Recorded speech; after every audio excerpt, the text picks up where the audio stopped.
I was born and raised in Los Angeles, a California girl who lives by the ethos that most things can be cured by yoga, the beach, or a few avocados.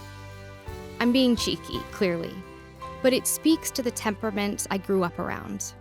With a free-spirited clinical therapist for a mom and the most hard-working father you can imagine. I always had a foot in two worlds because their work and home environments were so vastly different. My mother raised me to be a global citizen, with eyes open to sometimes harsh realities.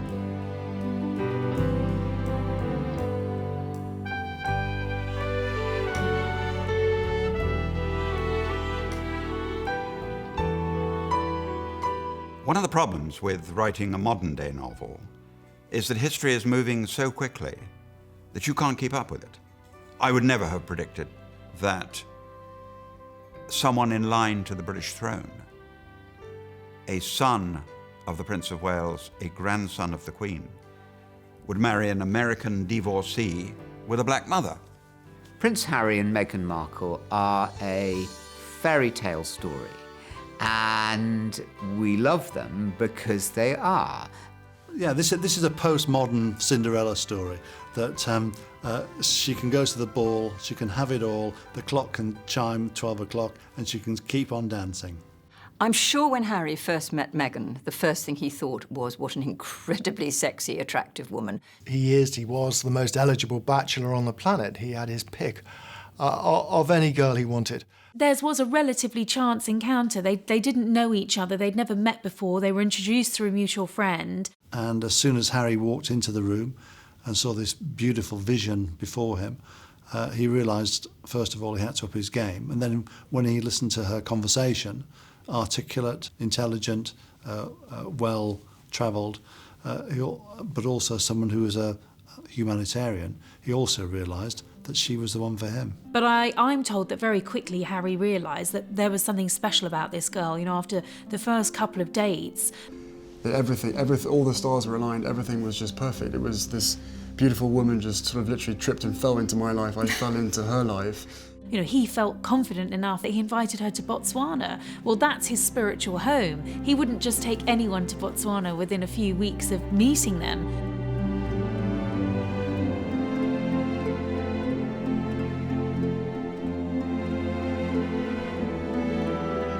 And they spent a week together sharing a tent under the stars, and I think this must have been the point where they really decided whether things were going to work out between them.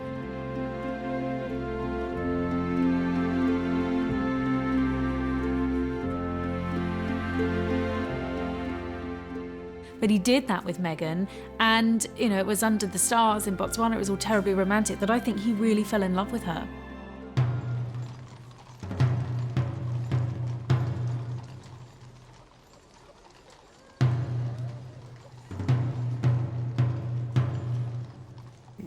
For many of us, our vision of Harry is sort of frozen on that picture of him walking behind his mother's gun carriage at her funeral, and then suddenly, the next thing we know, Harry's getting into trouble. He had a difficult teenage period. He drank too much, he partied too much. I think he was, I think you could say a lot of that was self-medication.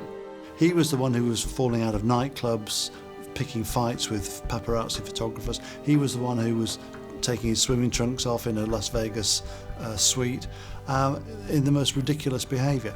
But those actual incidents were few and far between, and one needs really to cut him a little slack, it seems to me. Well, Harry certainly has got through his adolescence very well. There might have been some dressing up as Nazis and things like that, which went down well with the press. But he seems to have kept to his idea.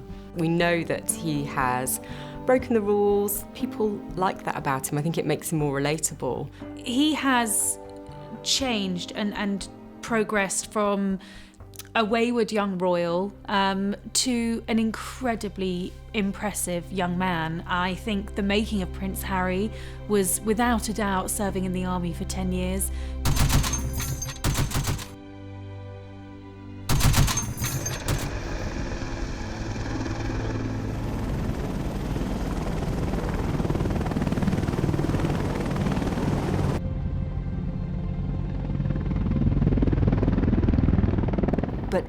Harry absolutely turned a corner, and the army, I think, was the making of Harry.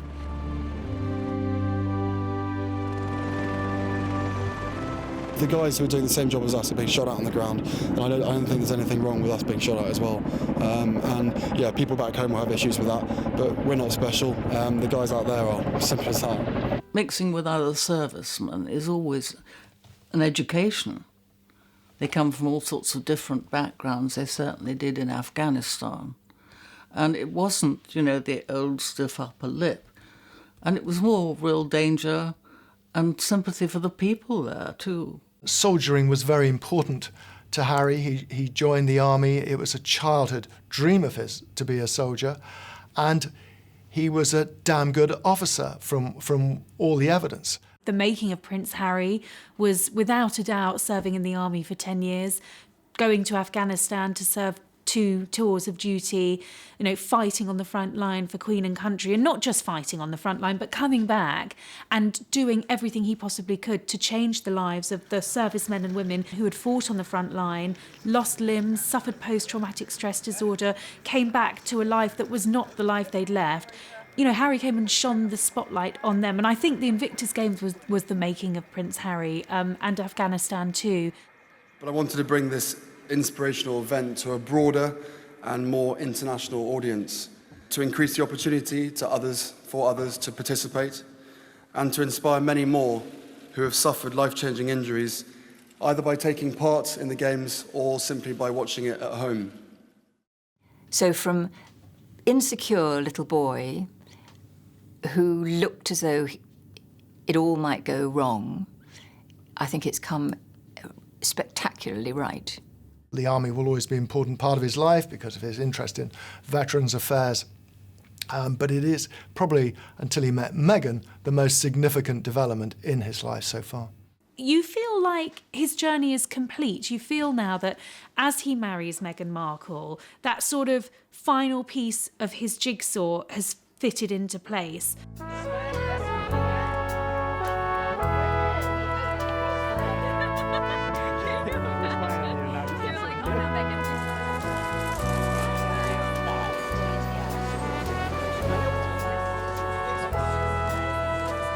I think Meghan is probably a person of great ambition. I mean, it's quite clear that from an early age she wanted to perform. I mean, she said that she had to start at the bottom and, climbing that slippery pole of stardom to get to the top hasn't been easy. I mean, it cost her first marriage. It's cost her a lot.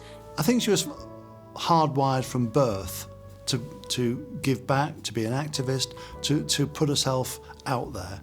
At the same time, she was encouraged by her mother always to look after herself. But the way she went about turning herself into, if not quite a Hollywood A-lister, but into a very successful working actress. I wasn't black enough for the black roles, and I wasn't white enough for the white ones, leaving me somewhere in the middle as the ethnic chameleon who couldn't book a job. This is precisely why Suits stole my heart. It's the Goldilocks of my acting career, where finally I was just right. It wasn't as if she just walked straight into that role in Suits. And of course, playing Rachel Zane was the role that shot her to become, famous, to becoming a household name. I think you can maybe look to her upbringing. It strikes me that her mother is a fantastic influence on her. We know she's been a social worker, she's a yoga teacher. She obviously cares a lot about society, and we know that from a young age she was exposing Meghan to things like slums in Jamaica they visited on holiday. She was raised in a very nice leafy suburb in Los Angeles, and she went to a good prep school. And actually the reason that her father was able to afford to send her to that school was because he won the lottery. He won $750,000.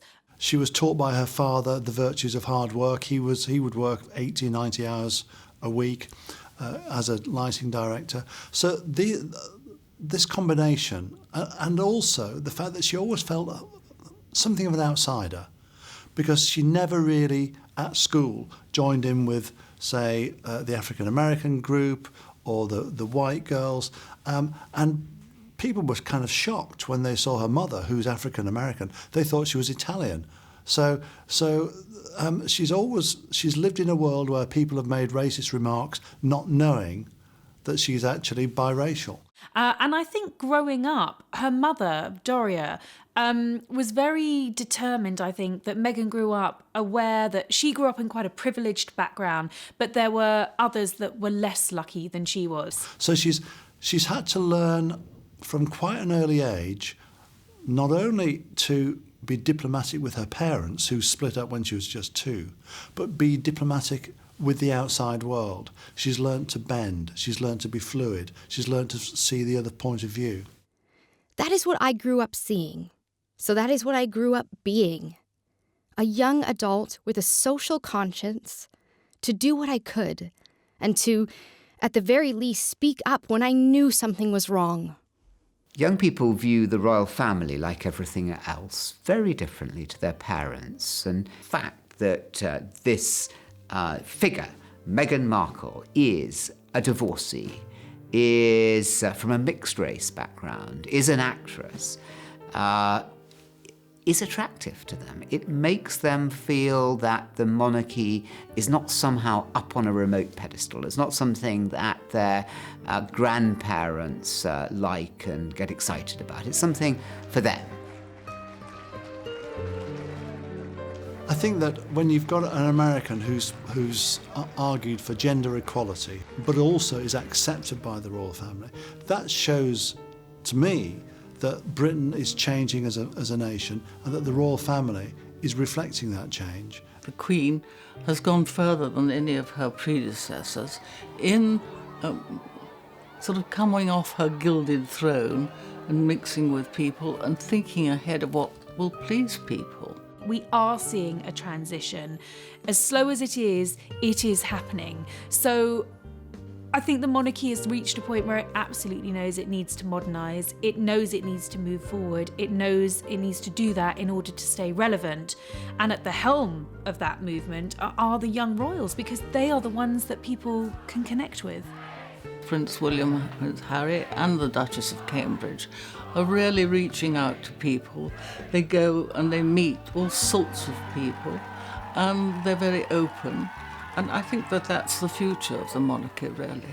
We'll never let it be said that the royal family is not above adapting. I mean, it has survived 1,000 years of change and remained in situ. It is brilliant at navigating its way through changes in social life, the mores of the time. They've done it many, many times. They reinvent themselves every few generations. It's a remarkable journey that the royal family has been on, and it shows great resilience and adaptability, and I think relevance. The monarchy must be relevant to the people. If the people do not feel that the monarchy is relevant, we will no longer have a monarchy. The great thing that I feel about this marriage between Meghan and Harry is that Meghan is, she's representative of a great many people in our society today. When you look back to the 1970s and early 1980s, the royal family was a do-not-touch, white-gloved, big handbags monarchy. What a transformation in the last few years. When I was a child, you were taught that the secret of the royal family was their distance. And once they broke that, the game would be up. And in my youth, I believed that. I now believe the exact opposite, that they've joined in with the modern world. And that is why the British people not only accept them, but like them. I mean, the royal family has been likened to a soap opera for the last 30 years. I mean, ever since the arrival of Princess Diana, transformed, or rather stayed, inward-looking, conventional institution into something which attracted the world's interest. I mean, that was the Diana effect. There is clearly a danger that they become seen simply as sort of celebrities. But I think that they're not that. I think the royal family have a genuine role to play both in this country and abroad. They do help unify the nation in a way that political figures in a very divisive time no longer can. Having A woman like this, as a member of our royal family, a senior member of our royal family, will make a whole lot of people who weren't that interested in the royal family suddenly become interested in them. Well, Prince Harry at the time was fifth in line to the throne when he decided he was going to propose to Meghan Markle, and being fifth in line to the throne, he was required to ask his grandmother's permission to wed. The Queen's a very pragmatic woman. She has been thrilled and delighted at the way her grandchildren have made successes of their marriages in the way that her own children failed, signally failed. And I think it has been a sense of great joy for her latter years to see the happiness that they've enjoyed and they've had. The Queen must be delighted that her family is continuing to grow. We know she's very fond of Prince Harry, and seeing him happy with someone and creating a future together with Meghan must be incredibly satisfying for her. But also I'm sure she's very mindful of the work that Meghan's done and her ability and the talents that she brings, if you like, to the role. And I think, it's only going to reflect very positively on the rest of the family. The fact that he's marrying someone so diversely different from anyone else that any of her children or grandchildren have married is probably has given the Queen a sense of pride. The last time, of course, that marrying a divorcee was contemplated was Edward VIII and Wallis Simpson. It almost brought the monarchy to an end. It was catastrophic.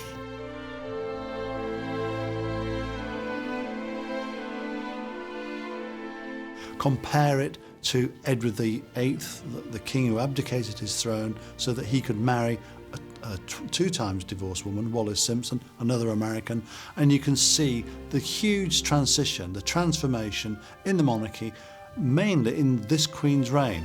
Times have changed so dramatically. When the Queen came to the throne, divorcees were not welcome at court.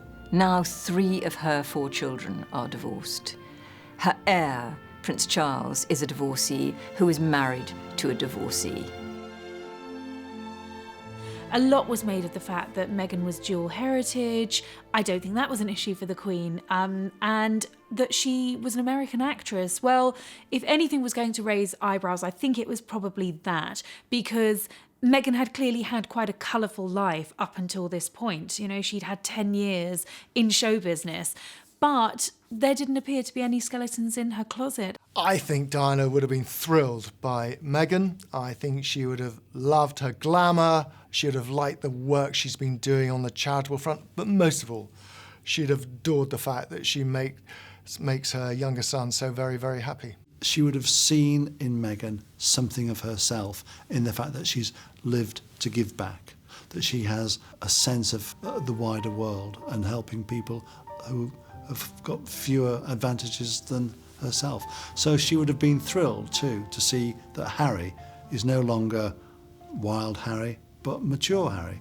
It's impossible to avoid a comparison with the late Princess Diana. Meghan obviously has this incredible natural rapport with especially children and people. She's very at ease with them. Obviously she looks very glamorous and beautiful, but again, like Princess Diana before her, she has chosen to champion causes which might traditionally raise eyebrows, I suppose. And she doesn't seem frightened to get in and get stuck into the things that she cares about. Yeah, I think there's something mythic about this, that in a way Prince Charles had his quest to find a woman and found the wrong one. He was looking in the wrong places. Harry found his straight away. And it's interesting that he's not allowed any kind of second doubts, second thoughts to come into it. He hasn't allowed the palace courtiers to say, well, are you sure, sir? Are you absolutely right in your own mind about this? Because he's been certain from day one. We're thrilled, thank you very much, to both of them.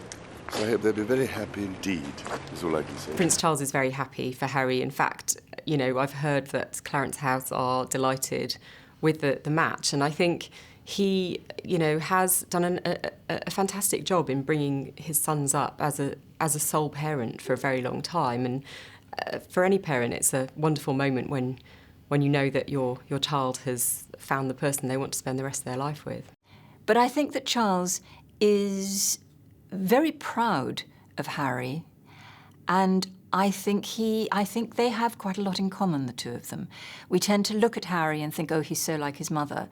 Actually, he's also very like his father. And he is emotional like his father, and he's sensitive like his father. Charles will have cautioned Harry that to make sure he's making the right decision, to really be certain that this girl will understand completely, utterly, what her life is going to be like. I mean, there really can be no going back. I mean, once you marry a member of the royal family, especially someone as so high profile as Harry, then your life is set in stone for the foreseeable future.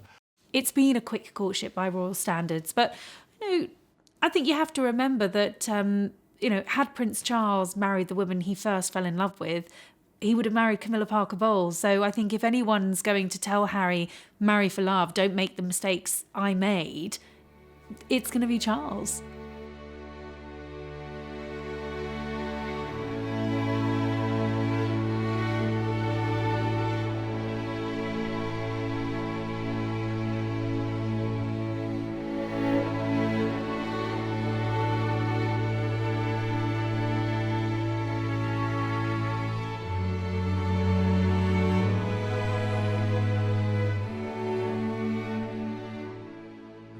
I'd never even heard about her until this friend said Meghan Markle. I was like, right, okay, give me a bit of background. what's going on here? So no, I'd never watched Suits. I'd never heard of Meghan before, and I was beautifully surprised when I walked into that room and saw her, and there she was sitting there. I was like, okay, well, I really have to up my game. 3, maybe 4 weeks later, that I managed to persuade her to come and join me in Botswana, and we camped out with each other under the stars. She came and joined me for 5 days out there, which was absolutely fantastic. So then we were really by ourselves, which was crucial to me to make sure that we had a chance to get to know each other. I don't see it as giving anything up. I just see it as a change. It's a new challenge. It's a new chapter. I think Harry is self-aware enough to realise that he is the supplicant. He is the one who is desperate for somebody to say, I will, because he knows how difficult it is moving into this family. Everybody's talked about the glamour of it and all the rest of it. It ain't that glamorous. I mean, when she went on her first walkabout in Nottingham, she'll have been told, well, just think of it like the red carpet, except that there's no red carpet, it's colder and it's wetter, and you're talking about the weather, you're not talking about LA traffic.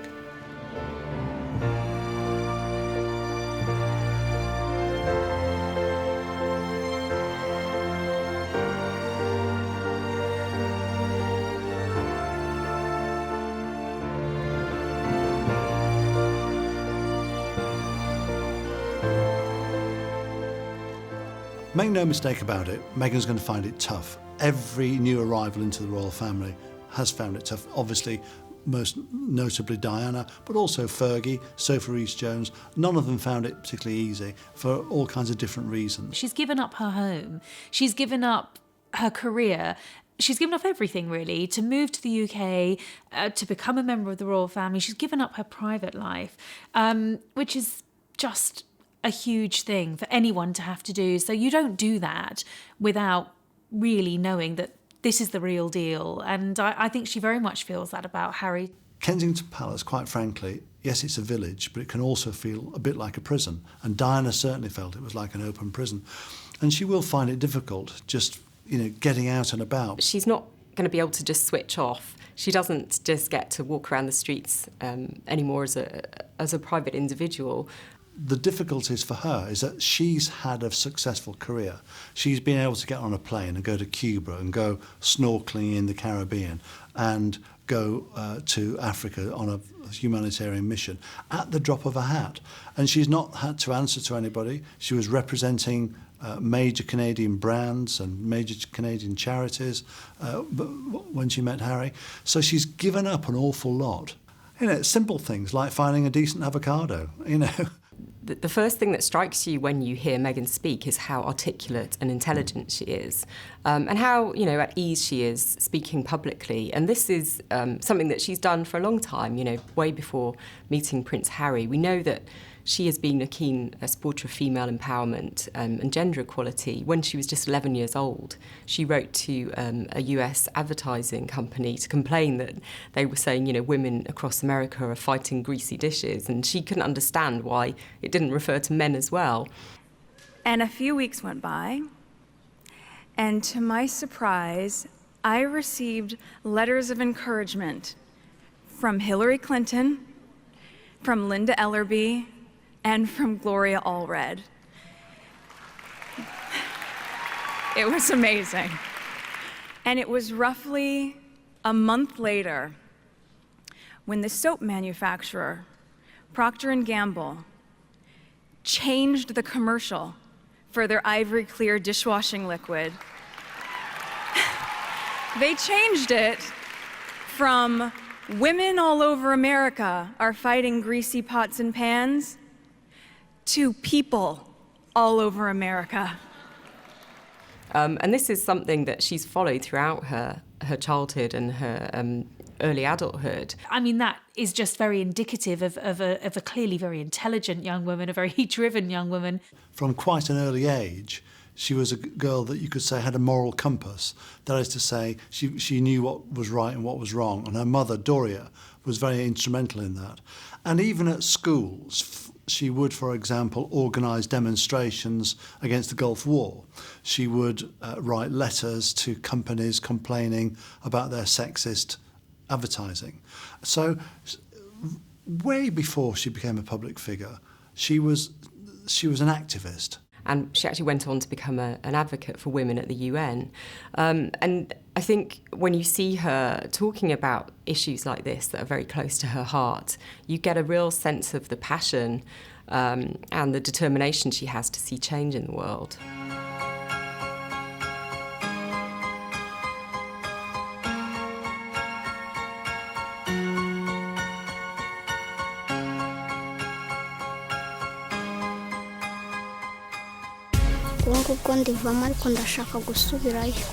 I used to go to school.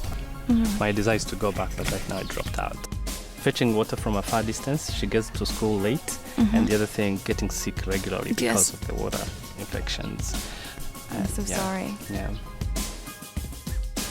This is the water that she's going through all this work to get. It's keeping her out of school and making her sick as well. So it's time to build some wells and make things a lot better than what we're seeing here.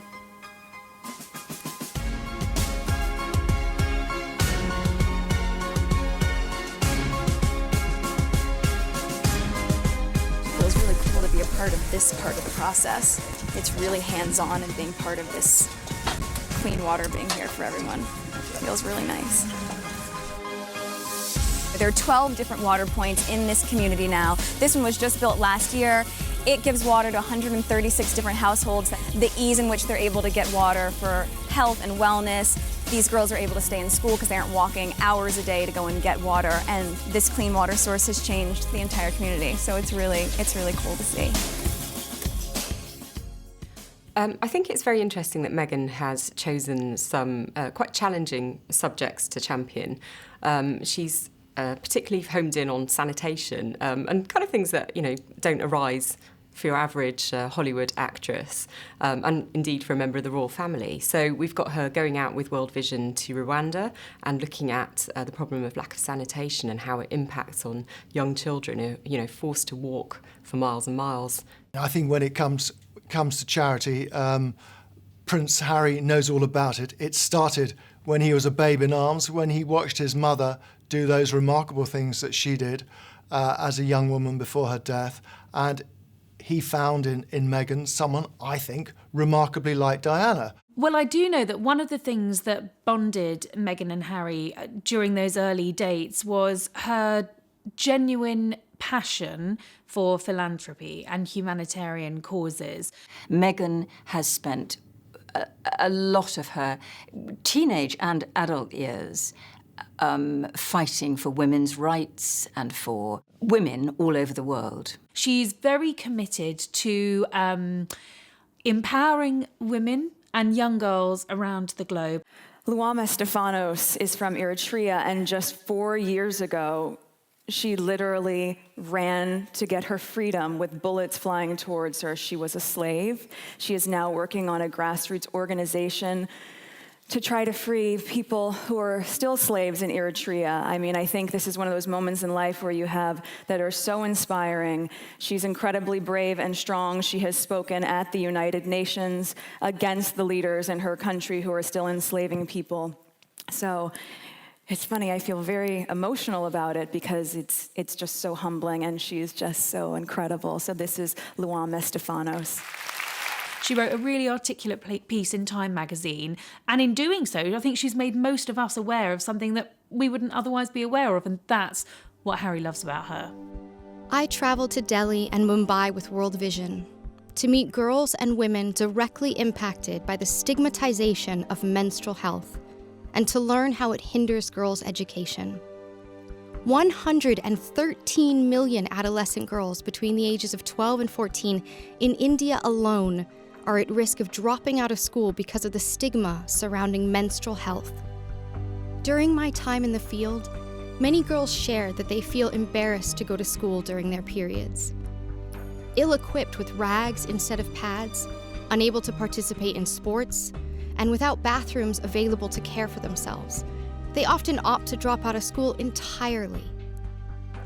Furthermore, with minimal dialogue about menstrual health hygiene, either at school or home, due to the taboo nature of the subject, many girls believe their bodies are purging evil spirits, or that they are injured once a month.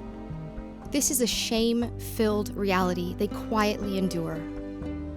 All of these factors perpetuate the cycle of poverty and stunt a young girl's dream for a more prolific future. Her work in India, promoting the need for better sanitation for women is really quite a brave move.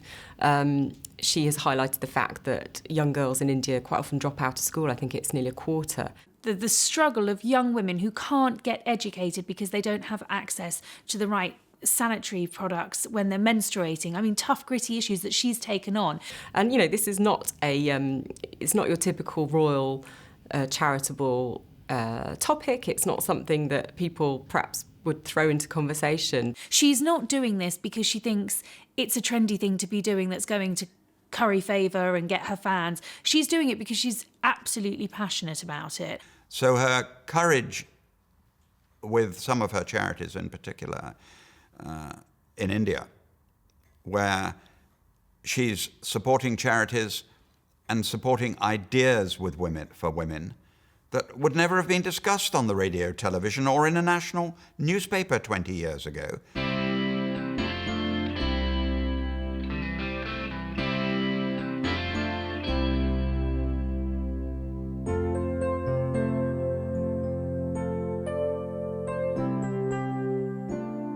Harry, when he was 18 years old, on his gap year, spent some months in Lesotho, which is the beautiful landlocked kingdom in the middle of South Africa, which has been utterly devastated by AIDS. He founded a charity called Sentabale. He came home to his father, aged 18, and said, I want to help these people. I want to start a charity. And his father said, you're far too young. You need to get into the army first, and we'll talk about it when you've done your army service. And he said, no, I want to do it now. And he was utterly determined, and he did. And he started Sentabale, which cares for the orphans who have been orphaned by AIDS.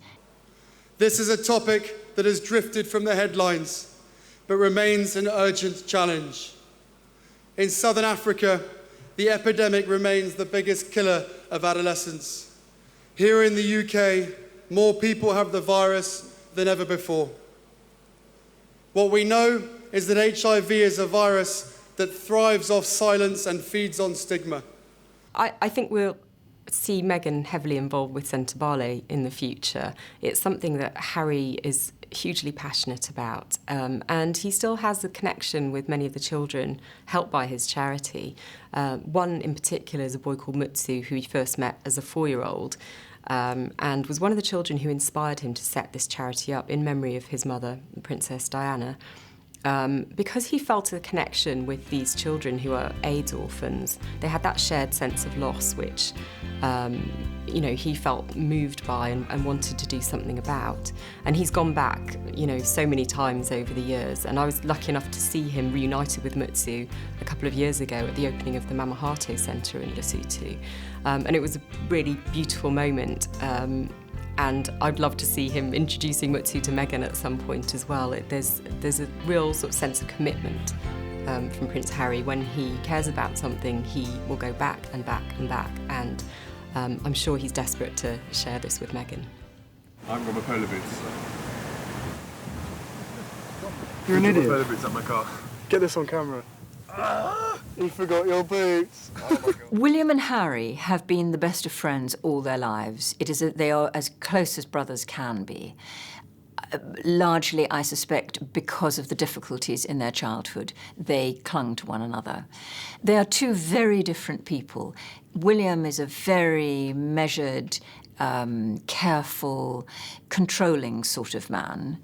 Harry is very instinctive and bristling with ideas and get up and go, and he makes instant decisions. Those brothers are unbreakably close. There is a bond that just can't be fractured. And so I expect that Harry will always be William's right-hand man. And while he's slipped down the order of succession, it doesn't really matter. He is the person that William's going to turn to when William is eventually on the throne. Harry is a perfect foil for his brother. And Meghan is a very glamorous addition to the royal family. And let's not forget that the royal family is not just about substance, it's also about style.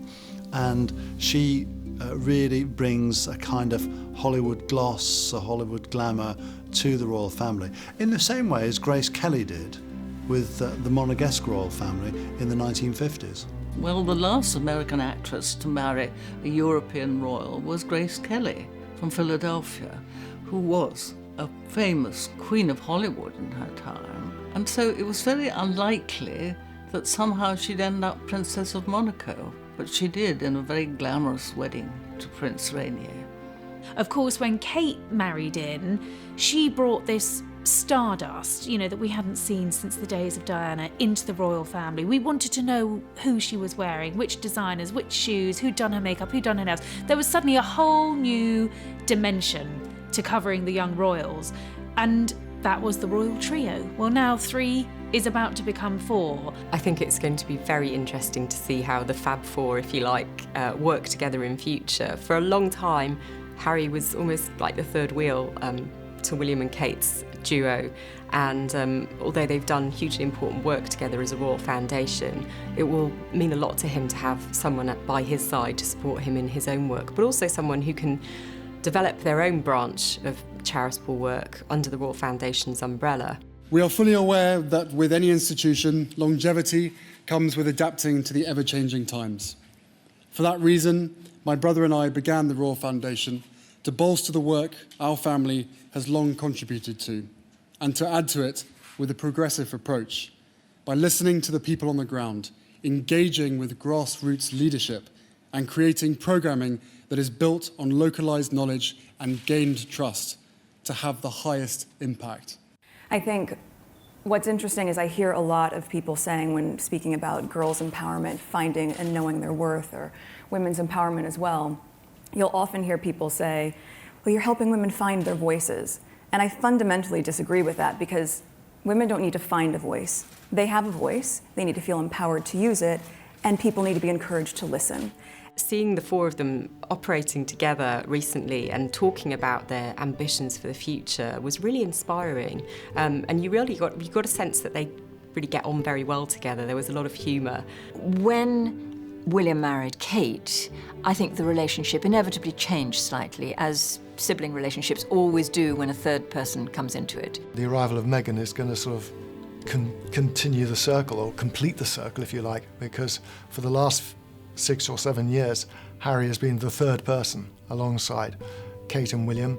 They've got their charities they do together, they do engagements together. I think we're going to see all 4 of them doing things together. So I think there will be a formidable person, if you like. There'll be 4 of them out there, and it will be very successful.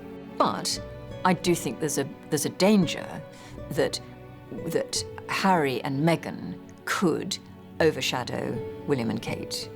The fact that Meghan brings so much experience in terms of her life in the public eye and her humanitarian work is hugely beneficial in terms of courtiers looking at how best to prepare her for her new life. It's a massive, seismic leap to go from Hollywood to Kensington Palace, and it's a massive transition. And I believe that the Palace have been really very hands-on with what's been dubbed Operation Princess, which is the behind-the-scenes programme to basically help Meghan. But royal protocol, etiquette, all of those sorts of things, security issues, those are things that do need to be learned. Her life as a royal is going to be very different from her life as a Hollywood actress. Over the years, others have married into the royal family. We think of Sarah Ferguson and Diana Spencer, and they couldn't cope with it, and they found the expectation too high, too hard.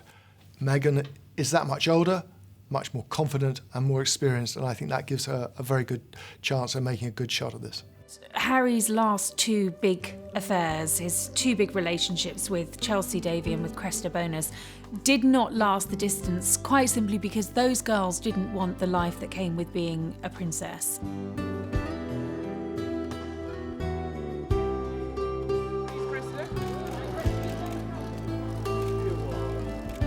But I do think that what really scared both of them off was the attentions of the press. I think they were 2 very private girls who hated suddenly having their lives and their friends and their families trampled over by the media. They, perhaps struggled with the spotlight, with the media attention, and perhaps also with the role that they would take on were their relationship to continue with the prince. Meghan has had a head start being an actress, without a doubt. She's used to the cameras. She's very media savvy. She knows how this world works. But Harry did shoot a warning shot over the bows of the media very early on. 6 months after they had been seeing one another, the news got out and nasty stories started appearing. As soon as there was any kind of racist remarks in the media, he was straight onto it. And Harry, at that point, issued a statement, which is completely unprecedented. And he just said, back off. I tried to warn you as much as possible, but I think both of us were totally surprised by the reaction after the first 5-6 months of when we had to ourselves of what actually happened from then. So I think you can have as many conversations as you want and try and prepare as much as possible, but we were totally unprepared for what happened after that. Harry has taken time to find the woman he wants to share the rest of his life with. He's had other girlfriends, of course, other romances, which might have gone the distance, but for various reasons they haven't worked out. And I think with Meghan Markle, he has found someone in whom he can have a long and happy and fulfilling relationship. And I think in Meghan, he's found someone who possibly he can unburden to, but whoever it is, whatever it is she has, she can reach inside him, she can help him, she can understand him. And I think all those things are incredibly positive. Of course, in Prince Harry, she has the greatest mentor she could ask for, someone who has grown up in front of the world's lens and knows the falls, the pitfalls, the advantages and everything that comes with being a royal and is in, well, the best position, really, to teach Meghan the ropes. So in finding Meghan, really, as Harry said himself, the stars were aligned. He not only found this beautiful, intelligent woman, he talked about having to up his conversational game when he first met her, but he's also found someone that, in his own words, is so good at the job itself because she's done it before. She's used to being in front of the cameras, dealing with the public, albeit not to the extent that she now is. But she has had this humanitarian interest already. She's got life experience. She's been out there and done something and been incredibly successful. So, you know, I think she brings a great deal with her. The world is now more connected than ever, thanks to the internet and social media. It is part of our everyday lives and has fundamentally changed the way that we communicate. As a result, the young leaders of today have the greatest opportunity of any in our history to reach out across the Commonwealth and affect change on a global scale. Meghan and Harry are going to be the foreign arm of the royal family. They'll be working more in the Commonwealth. After all, Prince Harry's always called Africa his second home. So I'm sure that over the next 10, 15 years, you will see them living outside Britain rather more than William and Kate, who will be the domestic arm of the royal family. They see themselves as a team doing things. They mentioned in that interview they gave on their engagement that the Commonwealth was going to feature large in their future life together. What's been really exciting as we talk about the transition of this out of my career but into the role is that, as you said, the causes that have been very important to me I can focus even more energy on, because very early out of the gate, I think you realize once you have access or a voice that people are willing to listen to, with that comes a lot of responsibility. And also being able to go around to the Commonwealth, I think it's just the beginning of a... There's a lot to do. There's a lot to do. They clearly think they can do something. They can make a difference, as they say. I think Harry has proved in his own work with veterans charities and mental health, together with Meghan, they could be quite a formidable team. They are reflecting popular concerns, but they're powerfully shaping it too. And they're using the immense authority of the monarchy, which in many ways is more powerful than the power enjoyed by political leaders. He's worked on Commonwealth projects in the UK and overseas, such as the Commonwealth Young Leaders and the Queen's Commonwealth Canopy project. And I think I'd love to see the two of them taking on sort of ambassadorial roles, if you like, and going around the world and really working their magic. People on the street know. And what they know with Harry and Meghan is they seem to be two thoroughly nice people in love and actually want to give service. And that's been the great strength of the royal family. And they clearly want to do their charity work, want to make a difference. I think having Meghan as someone from a mixed-race background is a huge asset to the royal family. It makes them more representative of the UK, but also the Commonwealth and the wider world at a time when perhaps politically Britain is in danger of isolating itself a little. And I think it sends a really important message, and of course it can only be a huge bonus for UK-US relationships.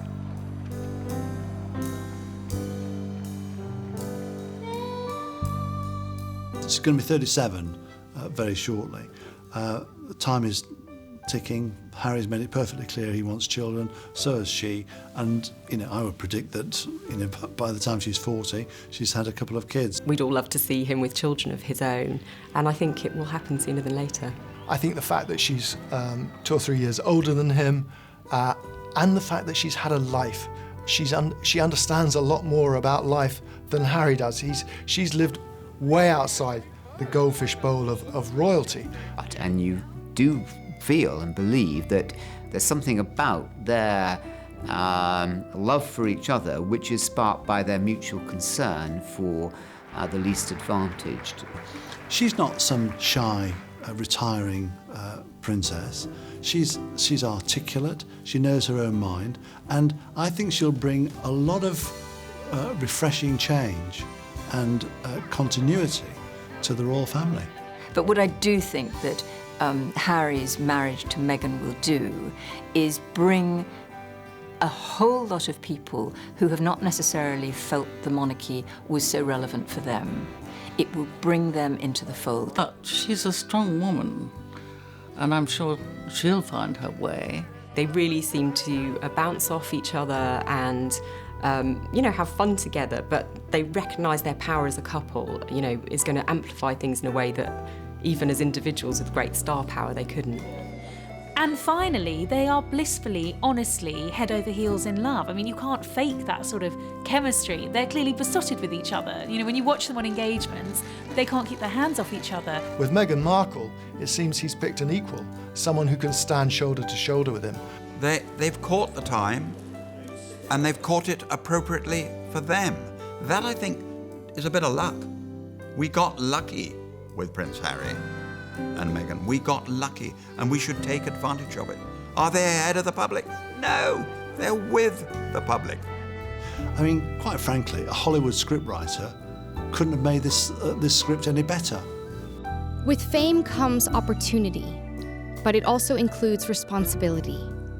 To advocate and share, to focus less on glass slippers and more on pushing through glass ceilings. And, if I'm lucky enough, to inspire.